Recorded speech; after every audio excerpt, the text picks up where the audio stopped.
I thought about doing a show that was all glass pipes in a gallery over a year ago, and since we have this gallery in the front and any in-house artist can use that, it was a perfect opportunity. And then it was within the last 6 to 8 months that I started really organizing the artists and getting everybody involved and, you know, trying to pull everybody together to actually make it happen. My main motivation is to just show glass pipe art in the setting that it should be shown in, well lit in a clean environment and not in a dark and dingy head shop. This is the first one that's ever happened, so I wasn't sure exactly how to promote it and how to make it come together, and I think I hope to do more of them, and I'm also hoping that as I do more of them that I'll have learned a lot from this and I'll be able to promote it more and get more local press out a little bit more. I really wanted to get this art out to other people and make them understand that it really is an amazing art, because sometimes I tell people, oh yeah, I make glass pipes, and they think I'm talking about a crack pipe, and that's not what it is. You know, it really is taken to an entirely other level, and the functionality of it becomes so secondary. Jason Lee, Blown Glass up in Burlington, Vermont. This series basically showcases trying to use every color in the rainbow without any one section of any piece conveying the thought rainbow. This is the first piece from my first series, Diversity #1. Basically, the technology entailed in this piece and my recent work has been to make each pattern section be half of the section next to it on either side. So that is one reversal between these two fingers, that is one reversal between these two fingers, so forth and so on throughout the piece.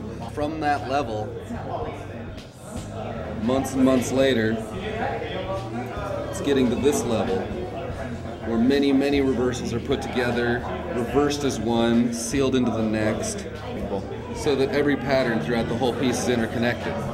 A whole new range of shapes and connection patterns are developed, so that it's trying not to necessarily look like many sections that it is, trying to make it look like, after all that work, that it is all one piece of pattern.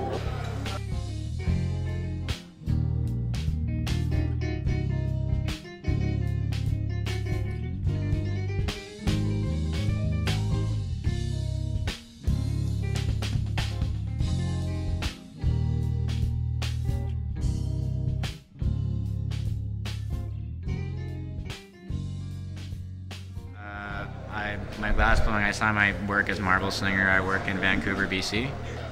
I don't know, let me break down the pipe a little bit actually. This gun right here, well, it's a famous symbol to kind of like have like the idea of a gun shooting a flower, like the juxtaposition of those two elements, like one is of violence and power, and one is more of love and beauty and nature.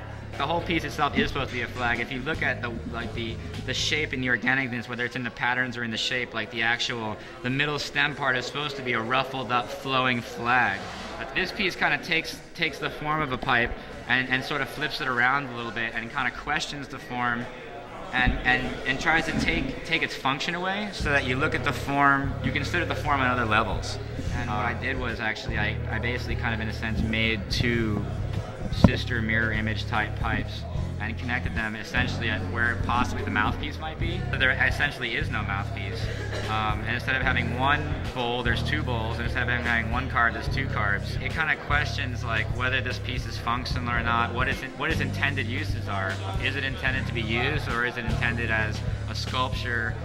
Why do we have to even label the fact that it's intended for any use? When they sell a gun somewhere, they don't have to say intended for hunting use only. There's something going on there that I think I'm trying to bring out and make people think about even more than just smoking.